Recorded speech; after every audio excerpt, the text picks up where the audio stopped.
ನಮಸ್ಕಾರ.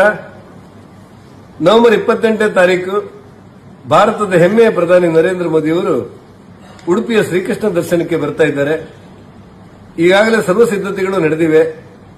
ನಾನು ತಮ್ಮಲ್ಲಿ ವಿನಂತಿ ಮಾಡ್ತೇನೆ, ಉಡುಪಿಯ ಶ್ರೀಕೃಷ್ಣ ಮಠಕ್ಕೆ ಶ್ರೀಕೃಷ್ಣನ ದರ್ಶನಕ್ಕೆ ಪ್ರಥಮ ಬಾರಿಗೆ ಬರ್ತಾ ಇರುವಂತಹ ವಿಶ್ವನಾಯಕ ಭಾರತದ ಪ್ರಧಾನಮಂತ್ರಿ ನರೇಂದ್ರ ಮೋದಿಯವರನ್ನ ಎಲ್ಲರೂ ಒಟ್ಟಾಗಿ ಒಂದಾಗಿ ಪಕ್ಷಭೇದ ಮರೆತು ಸ್ವಾಗತ ಮಾಡೋಣ.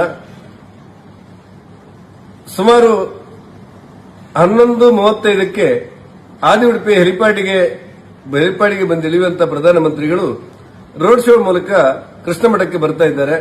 ಆ ಸಂದರ್ಭದಲ್ಲಿ ರಸ್ತೆಯ ಇಕ್ಕೆಲೆಗಳಲ್ಲಿ ಕೂಡ ಎಲ್ಲರೂ ಒಟ್ಟಾಗಿ ಒಂದಾಗಿ ಈ ನಮ್ಮ ಪ್ರಧಾನಮಂತ್ರಿಯವರನ್ನು ಸ್ವಾಗತ ಮಾಡಬೇಕು ಅಂತ ವಿನಂತಿ ಮಾಡ್ತೇನೆ.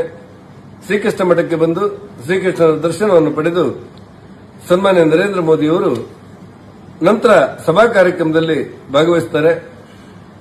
ಲಕ್ಷ ಕಂಠ ಗೀತಾ ಶೋಸ್ತ್ರ ಪಠಣ ಈ ಕಾರ್ಯಕ್ರಮದಲ್ಲಿ ಅವರು ಭಕ್ತರನ್ನು ಉದ್ದೇಶಿಸಿ ಮಾತಾಡ್ತಾರೆ. ನಾನು ತಮ್ಮಲ್ಲಿ ವಿನಂತಿ ಮಾಡ್ತೇನೆ, ಪ್ರಥಮ ಬಾರಿಗೆ ಶ್ರೀಕೃಷ್ಣ ಮಠಕ್ಕೆ ಬರ್ತಾ ಇರುವಂತಹ ಪ್ರಧಾನಮಂತ್ರಿ ನರೇಂದ್ರ ಮೋದಿ ಅವರನ್ನ ನಾವೆಲ್ಲರೂ ಒಟ್ಟಾಗಿ ಸ್ವಾಗತಿಸೋಣ.